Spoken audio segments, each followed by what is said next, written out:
Hello everyone, this is me again, Teacher Ems, your teacher to the rescue. In this video, you will learn the 12 tips on how preschoolers will learn letters and letter sound easily. Are you ready? Let's go!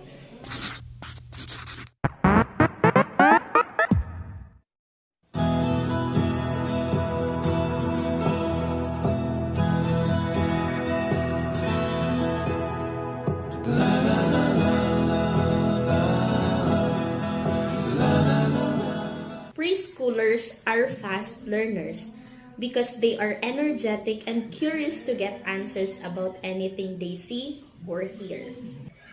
Parents can create a simple preschool activities to assist their child in learning the alphabet in a conducive environment that makes learning fun, easy, and stress-free. Now here are the 12 different tips. Number 1, sing along.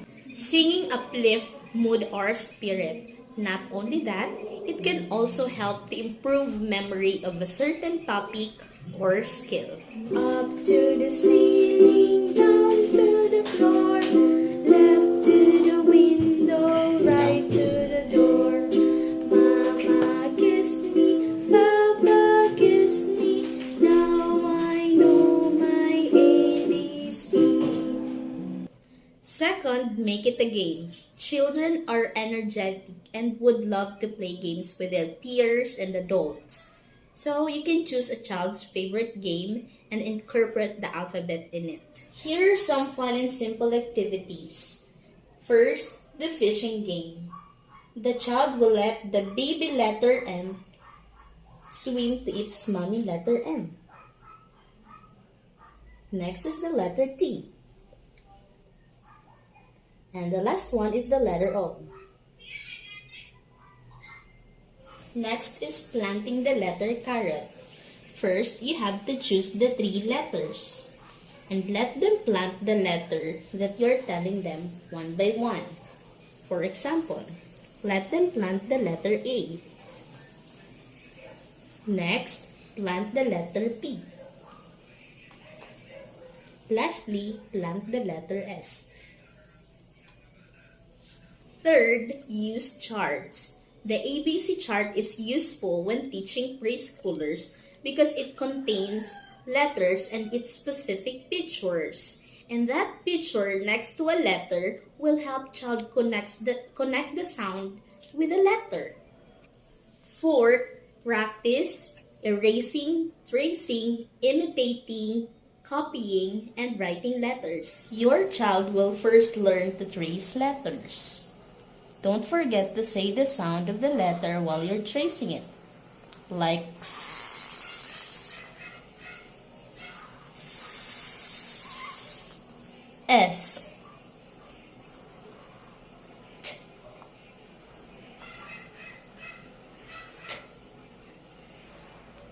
T. Then comes imitating, or you're writing them first, L, while they watch and repeat. L, L. Lastly, copying, or having them write the letters from just seeing it on another paper. A.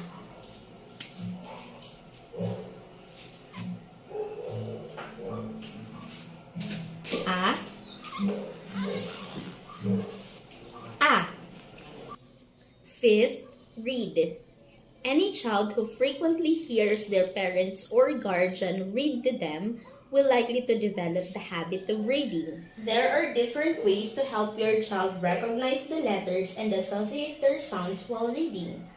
The first one, use your finger to follow the words on the page so they start to associate the letters with what you're saying. Like small k, where are you? Here I am. I am in the bike. I am in the monkey. I am in the donkey. How do you do? Next is point out letters to them everywhere, like the signage and snack bag.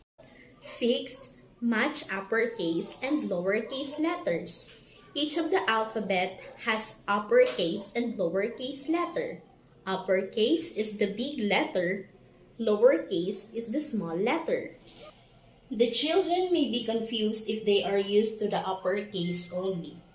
And then suddenly you show them a lowercase letter, expecting them to recognize it.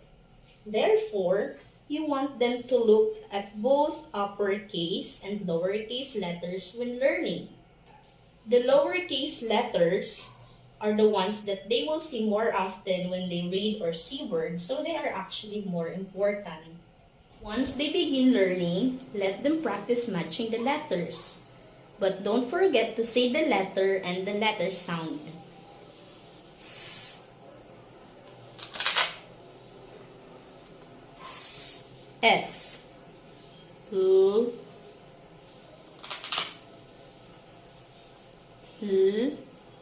L, B, B, B, G,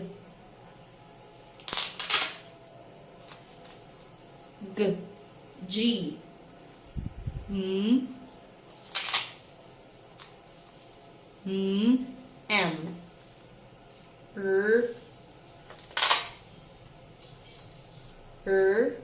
R. 7. Use puzzles. Puzzles are a great activity for fine and visual motor skills or hand-eye coordination. Having to fit a piece into its correct spot by turning and manipulating, it is great for visual spatial awareness. 8. Use magnets. Letter magnets are fun toys for kids. So this magnetic activity is almost like a puzzle where your child can fit the letters into the cards to learn their letters. 9th, work on one letter at a time. Learning letters and letter sound takes time. So you can pick a letter of the week and do this activity several times with the same letter. And this will ensure that they really retain the letters that they are learning. Once you're confident that they know, remember, and understand that letter, you can move on to another one. Giving them too much too soon will only make it more difficult on them. You may follow the sequence or pattern on how to teach letter recognition. S, A, T, I, B, N, C, K, E, H, R, M, D, G, O, L, F, B, Q, U, J, Z, W, V, Y, and X. 10th, change the environment. Choose a comfortable environment that can help the child learn better. May it be in your living room, study room, or playroom. 11th, use technology. Technology or screen time should be limited for preschooler to no more than 2 hours a day. However, it is still important for your child to learn how to use these devices. Plus, they can be great for teaching your preschoolers letters. Now here are some educational apps for reading.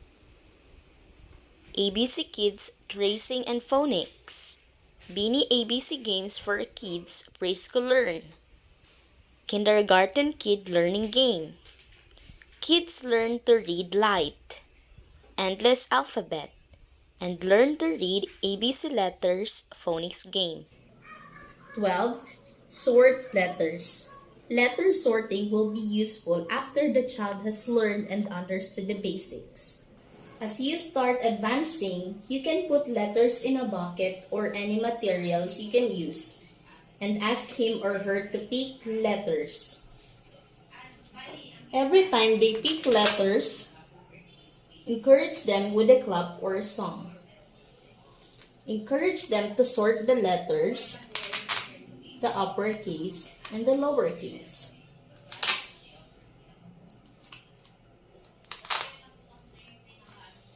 Another option would be for you to pick the letters and ask them to recognize them.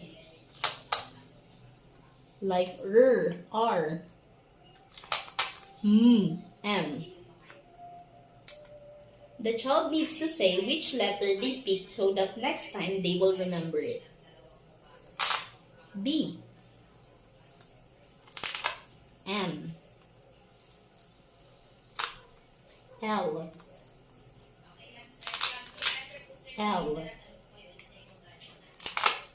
G, S.